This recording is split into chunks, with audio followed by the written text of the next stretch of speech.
사회적으로 핫한 이슈를 키워드로 알아보는 핫키워드 시간입니다. 함예진 캐스터 안녕하세요. 네, 안녕하세요. 네, 오늘은 퀴즈로 시작을 해볼까 합니다. 다음 사진의 공통점은 무엇일까요? 혹시 찾으셨나요? 너무 귀여운 고양이 아닙니까? 오늘 집사가 일하고 있는데 도와주고자 온 건가요? 네, 맞습니다. 특히나 SNS에서 이런 사진들 많이 보시죠? 코로나19 영향으로 갑작스럽게 재택근무를 시행한 지도 벌써 3년이 지났습니다. 재택근무를 하면서 반려동물을 키우는 반려인들, 일명 집사들이 집에서 떠나지 않고 계속 있으니 반려동물이 가장 큰 덕을 봤다는 이야기도 있는데요. 하지만 사실 자세히 들여다보면 집사가 더 덕을 봤다고 합니다.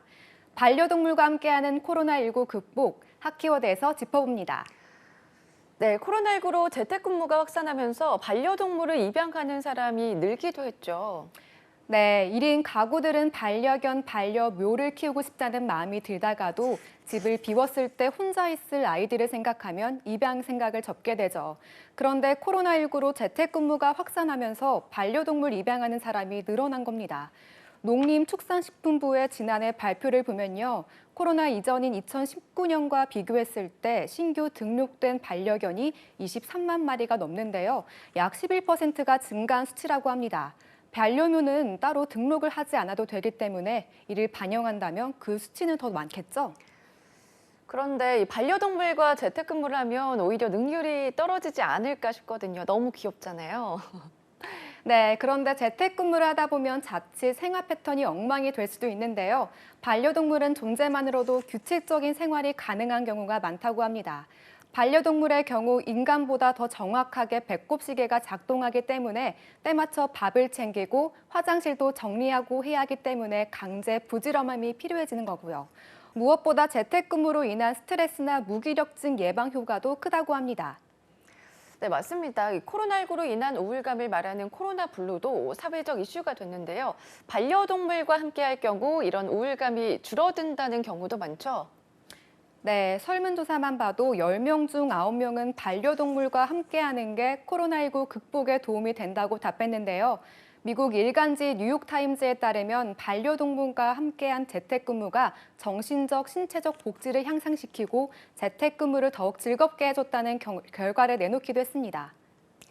근데 이게 너무 귀여워서 마음을 뺏기는 것도 있지만 주인이 집에 있다 보면 좋아서 놀아달라는 경우가 많아서 곤란하다 이런 분들도 계시더라고요.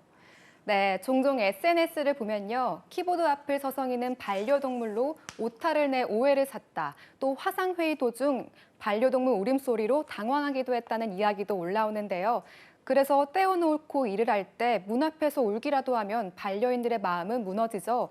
이럴 경우 전문가들은 점심시간 등 일정 시간을 정해놓고 반려동물의 활동량을 채워주는 것이 좋다고 합니다. 사회적 거리두기로 반려동물도 줄어든 활동량에 스트레스를 받기 때문에 이를 풀어주면 자연스럽게 방해도 줄어든다는 겁니다. 네, 최근에 보면 반려견과 함께 동반 출근을 허용하는 회사도 있더라고요. 네, 반려인들 사이에서는 재택근무를 종료하고 다시 출근하라는 회사의 요구에 고민하기도 하는데요. 선진국들 사이에서는 반려동물 동반 출근이 허용되는 곳이 많아 이런 고민이 덜하다고 합니다. 우리나라에서도 아직은 적지만 반려동물 동반 출근을 허용하는 곳도 생겨나고 있다고 합니다. 네, 반려동물은 자기 자신보다 당신을 더 사랑하는 이 세상의 유일한 생명체다. 그런 명언도 있는데요. 반려동물과 함께하는 재택근무, 행복한 만큼 반려동물에 대한 책임감도 필요하겠죠.